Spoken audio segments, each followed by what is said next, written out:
الاخبار اللي معايا كلها النهارده تخص النادي الاهلي، واول خبر معانا يخص اللاعب احمد عبد القادر. الكابتن محمد يوسف مدير الكره بالنادي الاهلي قعد مع الكابتن احمد عبد القادر عشان يظبط معاه كل حاجه ويحاول يمدد له عقده ويطلعه اعاره يا اما يبيعوه عن طريق النادي الاهلي، لكن اللاعب رافض اي حاجه خالص ورافض كل العروض اللي جايه له. وكمان دلوقتي اللي احنا عرفناه ان نادي بيراميدز دخل في الموضوع وبعت وكلاء عشان يشوفوا موضوع احمد عبد القادر، وكمان النادي الاهلي كمان بيفكر ان هو يدخله في صفقه تبادليه وعاوزين محمود صابر من نادي بيراميدز، لكن احمد عبد القادر رافض كل حاجه ورافض حتى يخش في صفقه تبادليه، ودلوقتي رجع ينتظم في التدريبات وهو عاوز يكمل الموسم اللي فاضل له مع النادي الاهلي. والنادي الاهلي مأيده في القائمه بتاعته لان النادي الاهلي مش هيسيبه كده فري، واللاعب عاوز يفضل قاعد لحد يناير ويمضي لاي نادي ويمشي اخر الموسم فري. والخبر الثاني اللي معايا يخص اللاعب امام عاشور. الكابتن محمد يوسف مدير الكره بالنادي الاهلي اجتمع مع اللاعب وحاول يتفق معاه عشان يمدد عقده لحد 2030، لكن اللاعب رافض خالص. اللاعب عاوز يتساوى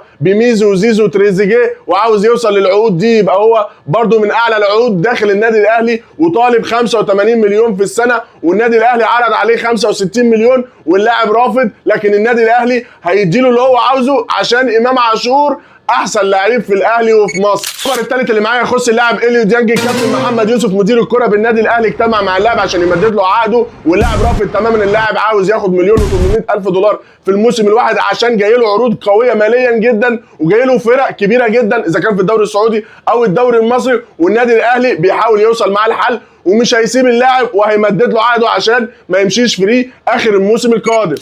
والخبر الرابع اللي معايا يخص اللاعب احمد نبيل كوكا. اجتمع معاه الكابتن محمد يوسف مدير الكره عشان يمدد له عقده مع النادي الاهلي، واللاعب رافض تماما. اللاعب اخر موسم ليه مع النادي الاهلي وحابب ان هو يحترف، وجاي له عرض من نادي قاسم باشا التركي $1,100,000 للنادي الاهلي، واللاعب هياخد في الموسم الواحد $650,000، وده اخر موسم للاعب مع النادي الاهلي، والنادي الاهلي مضطر ان هو يبيعه عشان برده ما يمشيش فري.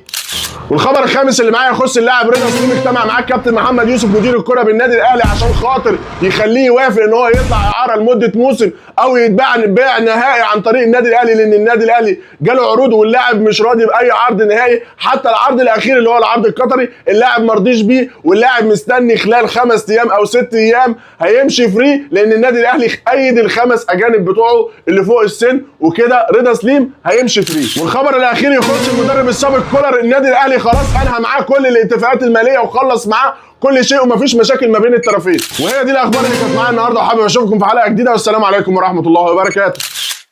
Ladies and gentlemen.